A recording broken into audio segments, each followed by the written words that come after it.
Amém, irmãos. Nós já oramos a Deus, já confessamos os nossos pecados, nós já louvamos. Vamos agora para a parte da mensagem, tá? Eu sei que é muito difícil essa parte, porque conforme eu tenho até conversado com outros amigos pastores, é muito mais difícil se comunicar através do vídeo, né? Então, todos nós temos buscado fazer algo simples, mas que possa falar ao teu coração, tá? O meu objetivo é que esse texto possa te abençoar, possa ser bênção para a sua vida e para a sua casa, tá? Peço que você abra a sua Bíblia comigo em João 6. João 6, a partir do versículo de número 35.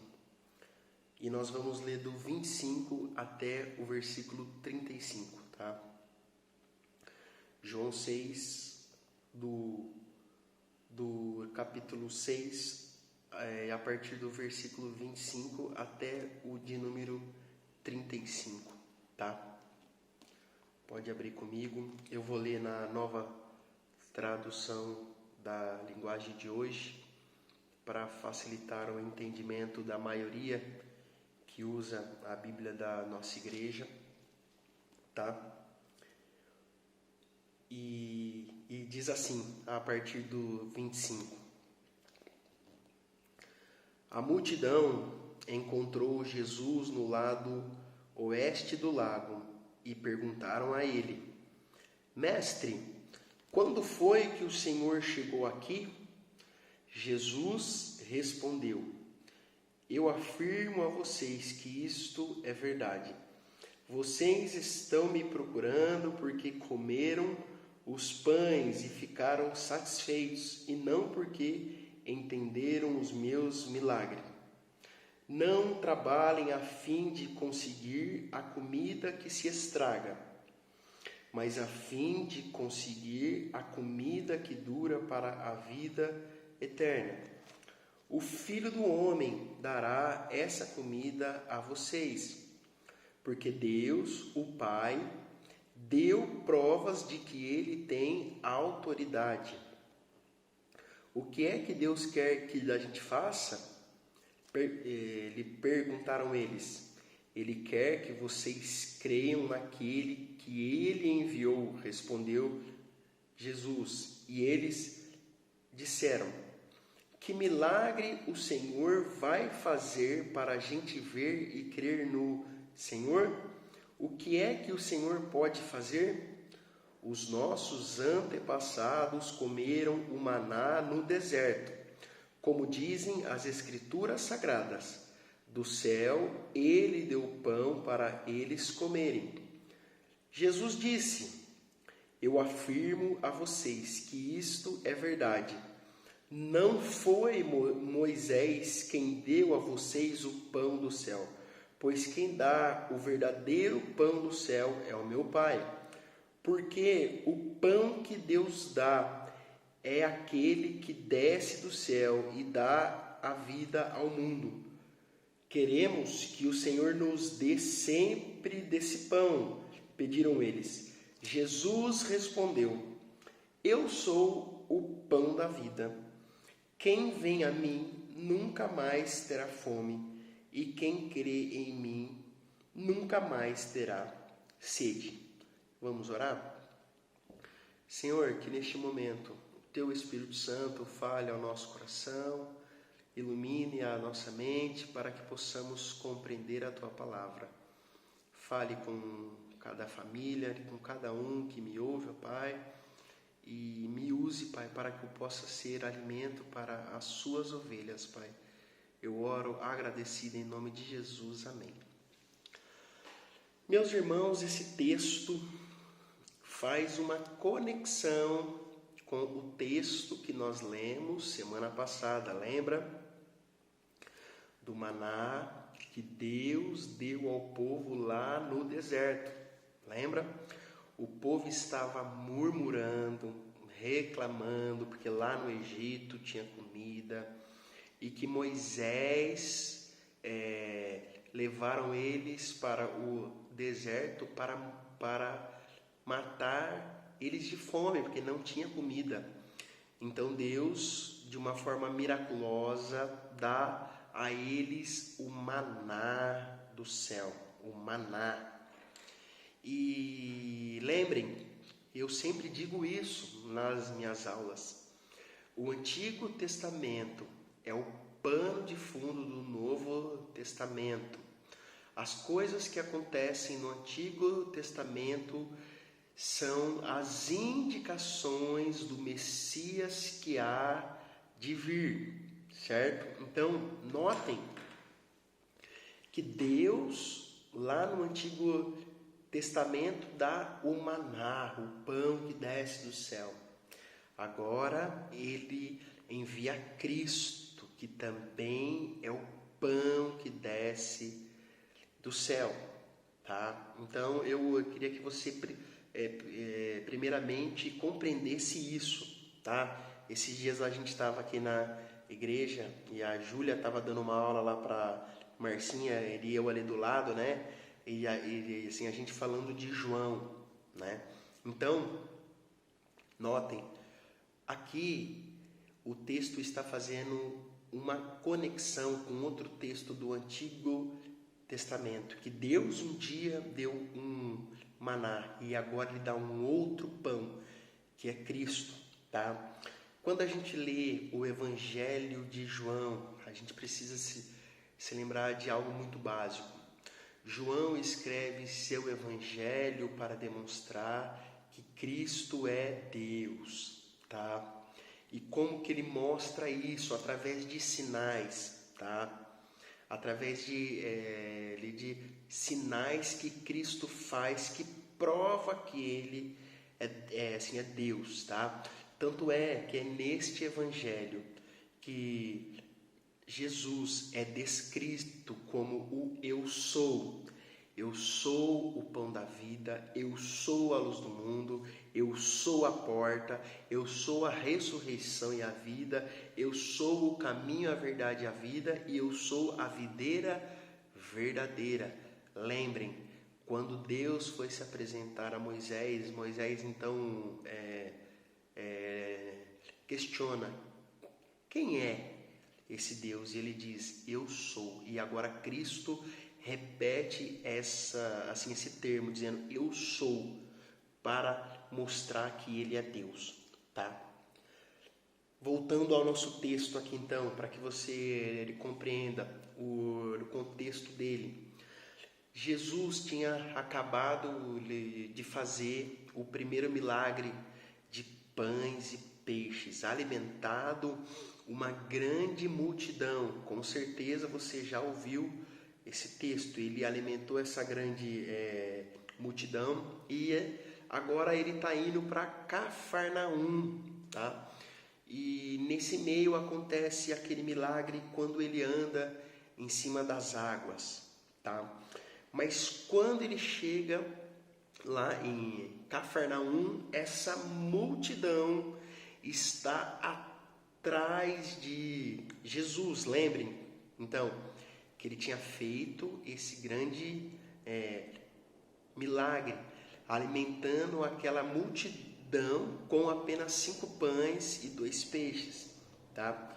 E a primeira coisa que Cristo diz no verso de número 26, vejam aí comigo, eu afirmo a vocês que isto é verdade, vocês estão me procurando porque comeram os pães e ficaram satisfeitos, e não porque entenderam os meus milagres. Ou seja, aquela multidão, e em outros textos fala isso, estava seguindo a Cristo com segundas intenções, ou seja, eles queriam matar a fome, e não a fome espiritual, eles queriam alimentar a fome física, né?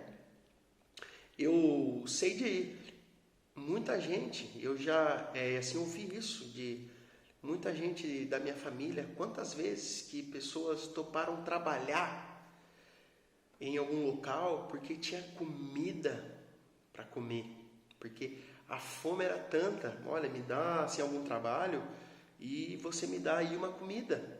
Eu sei que a minha mãe já passou por uma situação assim.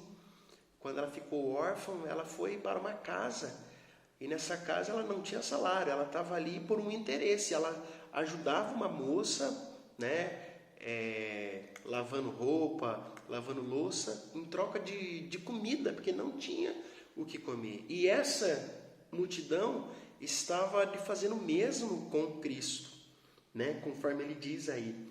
Mas o grande problema deles é que, assim como lá no Antigo Testamento, o povo era incrédulo, esse mesmo povo do Novo Testamento continua a ser incrédulo.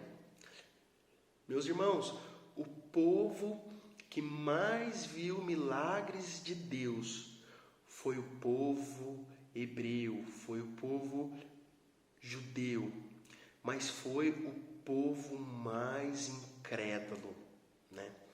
E o que Cristo diz aqui, que eles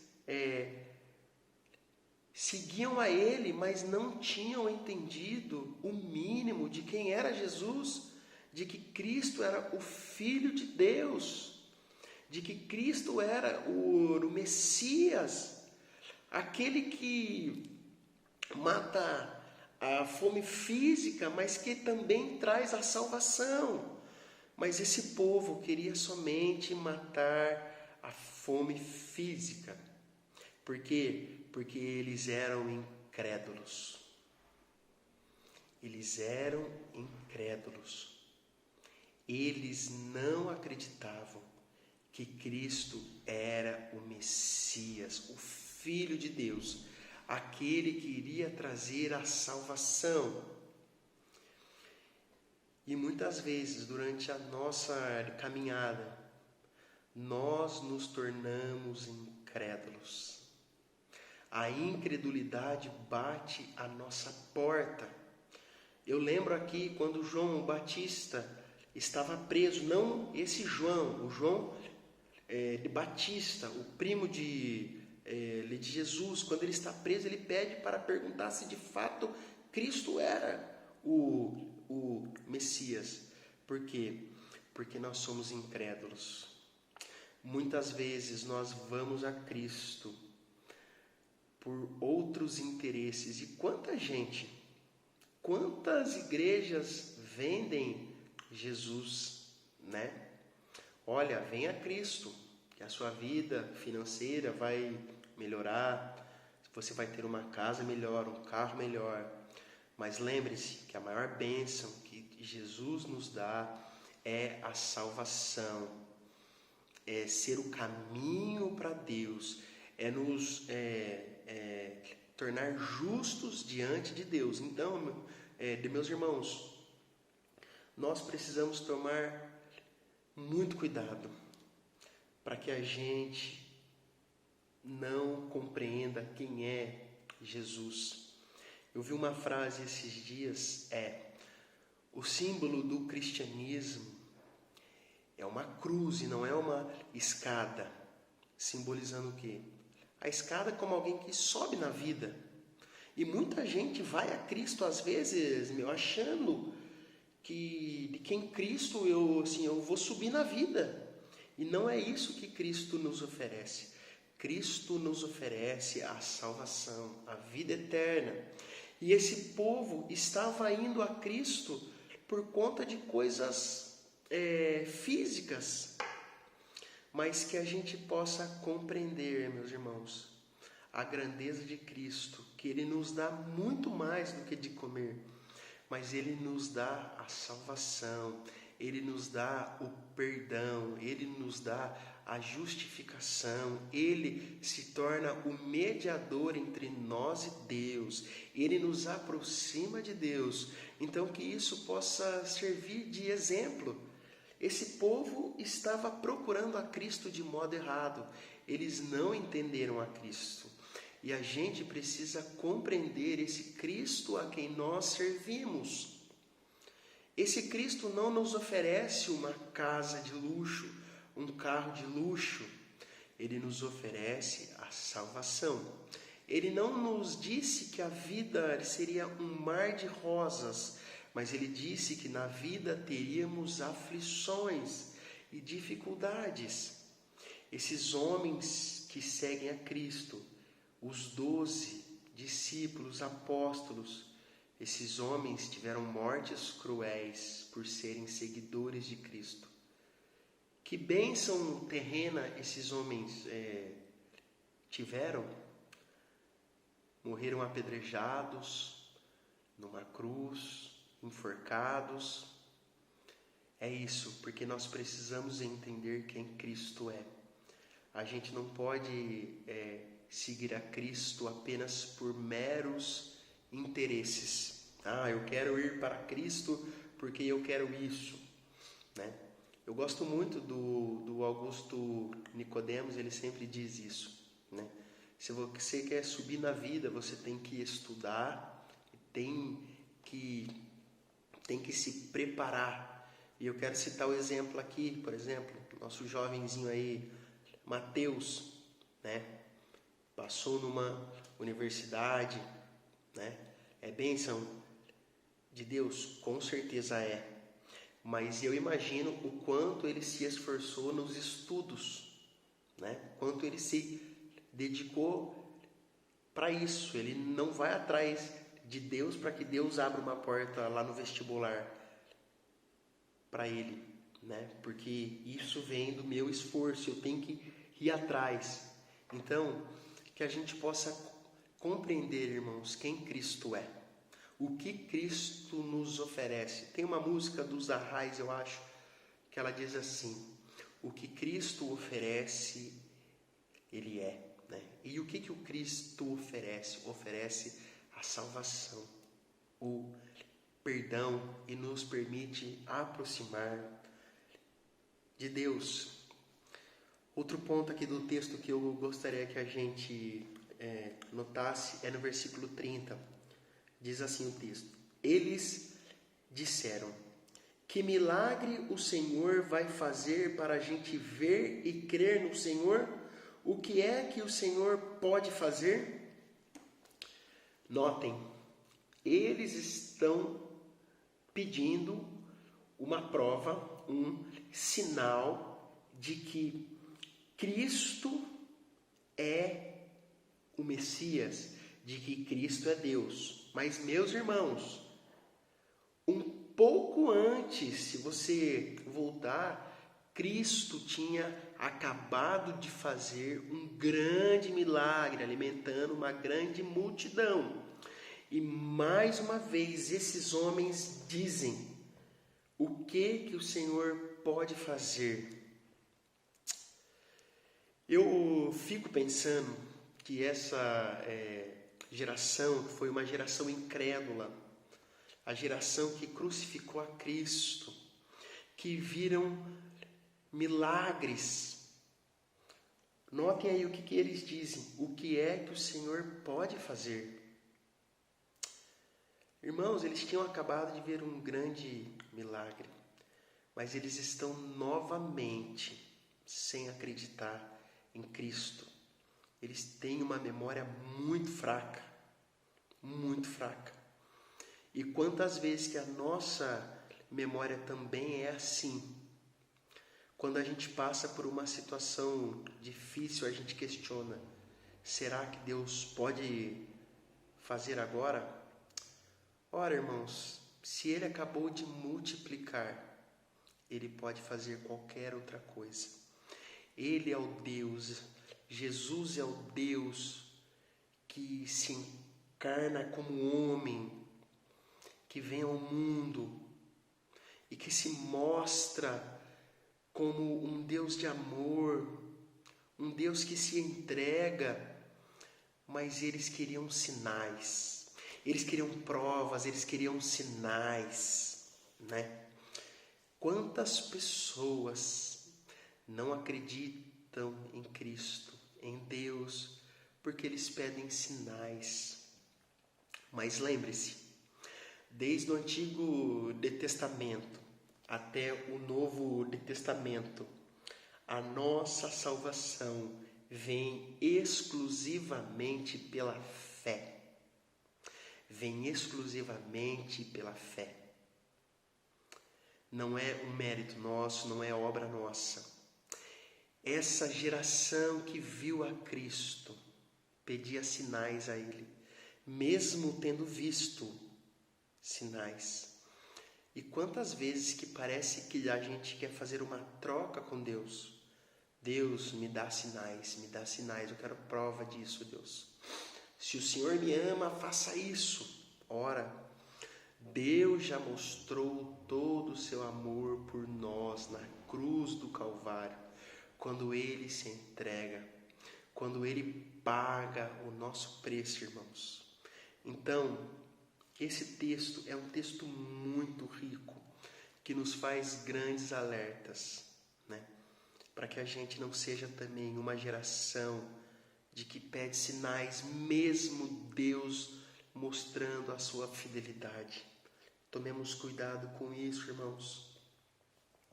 No versículo de número 32, Jesus diz assim: eu afirmo a vocês que isso é verdade. Não foi Moisés quem deu a vocês o pão do céu, pois quem dá o verdadeiro pão do céu é o meu Pai. O que eles estavam questionando aqui? Ora, Jesus, os nossos antepassados, como a gente leu na semana passada, comeram o pão do céu que o Moisés deu. E o Senhor? Qual prova que o Senhor vai dar para nós? Note mais uma vez, eles pedem sinais, pedem prodígios, eles querem ver. Mas notem, vejam o que ele diz. Olha a visão errada deles. A visão deles é que Moisés tinha dado esse pão. Moisés tinha dado. Mas de Jesus vai e diz claramente que não foi Moisés quem deu a vocês o pão, mas foi o meu Pai. Muitas vezes, e um dos erros, o povo do Antigo Testamento na caminhada mostrou que era um povo muito incrédulo e um povo que facilmente se desviava do caminho de Deus, inclusive às vezes adorando outros deuses, né? E uma das coisas que o corpo de Moisés, ninguém sabe a sua localização, onde ele está, porque certamente, eu creio nisso, que Moisés ele viraria um outro Deus, ele viraria assim, alguém a ser adorado, né? Mas notem que Jesus está dizendo, não foi Moisés que deu, foi Deus quem deu. E nós precisamos tomar muito cuidado com isso, irmãos. Sexta-feira eu fui ver a Dona Cida Glória, e graças a Deus que ela está bem. Mas na nossa conversa, como foi gostoso ouvir ela dizendo, pastor, tudo o que eu tenho foi Deus quem preparou, foi Deus quem fez. Meus irmãos, a gente precisa ter uma vida, uma cosmovisão e compreender que tudo que nós temos é Deus quem dá.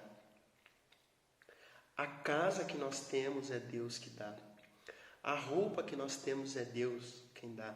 A saúde que nós temos é Deus quem dá. O ar que nós respiramos é uma dádiva de Deus, é um presente de Deus.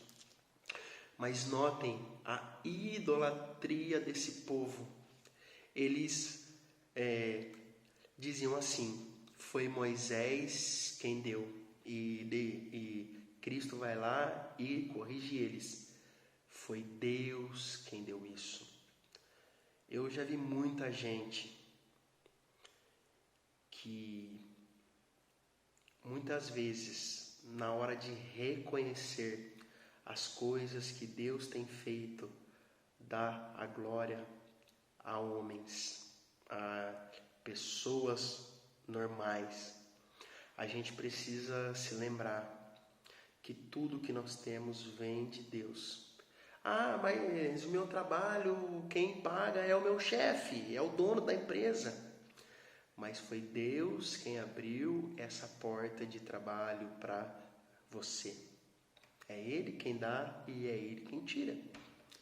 A história de Jó nos mostra um pouco isso. Que a gente tenha esse cuidado para não dar glórias a quem não é digno. Somente Deus é que merece a nossa honra, irmão. Somente Deus é digno de receber a nossa glória. Tomemos cuidado com isso, porque tudo o que nós temos é bênção somente de Deus. E, por último, no verso 35, Jesus diz assim: Eu sou o pão da vida. Quem vem a mim nunca mais terá fome, e quem crê em mim nunca mais terá sede. Ora, com certeza aqui Cristo não estava falando da fome física. Assim como lá em João 5, quando ele conversa com a mulher samaritana, que ele diz: quem bebe da minha água nunca mais terá sede. Ele estava dizendo que Ele, Cristo, é o pão de Deus para que a gente possa ser salvo. Pode ser que alguém que seja muito focado nas dietas, leia aqui esse texto e fala: meu Deus, eu tenho que encontrar esse Cristo, porque se eu for a Ele eu não vou ter mais fome, aí eu vou perder peso, né? Não é isso, gente, não é isso que Cristo está dizendo. Ele é o pão de Deus, aquele que sacia a nossa fome espiritual, aquele que nos alimenta, aquele que nos justifica diante de Deus, aquele que de fato preenche todo o vazio que há no coração do homem. Tem muita gente que vive em casas luxuosas, carros luxuosos, tem uma vida muito boa financeira, tem um bom plano de saúde, mas por dentro está faminto, está vazio, porque somente Cristo que nos sacia de maneira completa, irmãos.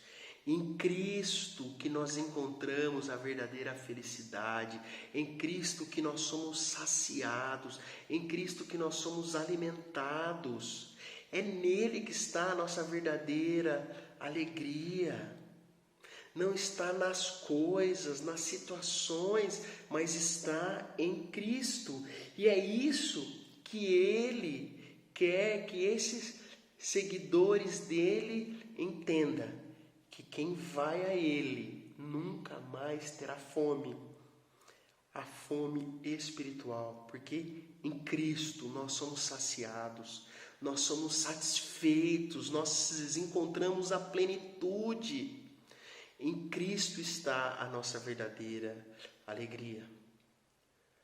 Talvez a sua vida tenha sido de frustração, de tristeza, de angústias, mas eu te convido essa noite a comer simbolicamente desse pão que é Cristo. quantas e quantas de pessoas por aí que ainda não conhecem esse pão, que vivem vazia no seu interior.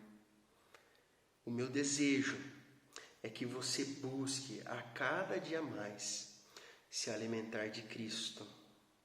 Porque quando nós nos alimentamos nele, somos saciados, ficamos plenos, nós temos paz, porque Cristo é aquele que preenche todo o nosso interior. Meus irmãos, no texto passado a gente viu que Deus alimentou aquele povo que murmurava lá no deserto. Ele mandou Cristo e esse povo continuava incrédulo e reclamando, porque eles não compreenderam que em Cristo nós somos feitos nova criatura. Nós somos novos. Em Cristo, Ele preenche totalmente o nosso ser, a minha vida muda. Eu tenho alegria não por conta das circunstâncias, mas porque eu estou firmado em Cristo. E o meu desejo é que a cada dia mais você possa crer nesse Cristo. Se a sua vida estiver baseada em outras coisas, meu irmão, infelizmente você não vai encontrar felicidade plena. A felicidade plena não está no dinheiro, no emprego, em outras situações da vida, mas a felicidade completa somente é possível em Cristo Jesus. Por isso que no século 21 nós temos uma sociedade vazia, uma sociedade que tem uma tecnologia, tem uma ciência de ponta, mas quantas casas, quantas famílias que vivem vazias, porque eles não têm o verdadeiro alimento, que é Cristo Jesus, que nos salva, que nos completa, que nos redime, que paga o nosso preço e que nos sacia. A gente é feliz porque eu tenho a Cristo. Tem uma música muito antiga, vamos ver se você lembra. Ela dizia assim, eu sou feliz porque meu Cristo quer. Felicidade não é coisa comum. Eu sou feliz porque meu Cristo quer. Então é isso, irmãos. Se agarre nesse Cristo. É somente nele. Se alimente dele. Que a sua casa seja nutrida por esse Cristo. Seja nutrida por esse Cristo. Somente nele que nós vamos ser saciados. Por isso que nós aqui nessa terra, como diz o apóstolo Paulo, eu quero estar com Cristo, porque a gente sabe que com Ele teremos a plena felicidade. Que Deus te abençoe, meu irmão, sua casa, sua família. Eu quero lembrar que eu estou à sua disposição como pastor. Se você precisar de qualquer coisa que eu possa te ajudar, não somente em oração, pode contar comigo, tá bom? Eu vou dar a bênção agora e nós vamos agora ter um tempo de oração pela nossa nação e por nosso país, tá? Que a graça do nosso Senhor e Salvador Jesus Cristo, que o amor de Deus, o nosso Pai, que a comunhão e a consolação do Santo Espírito seja sobre sua casa, sobre sua vida e com todo o povo de Deus, espalhado por todo o mundo, hoje e sempre. Amém.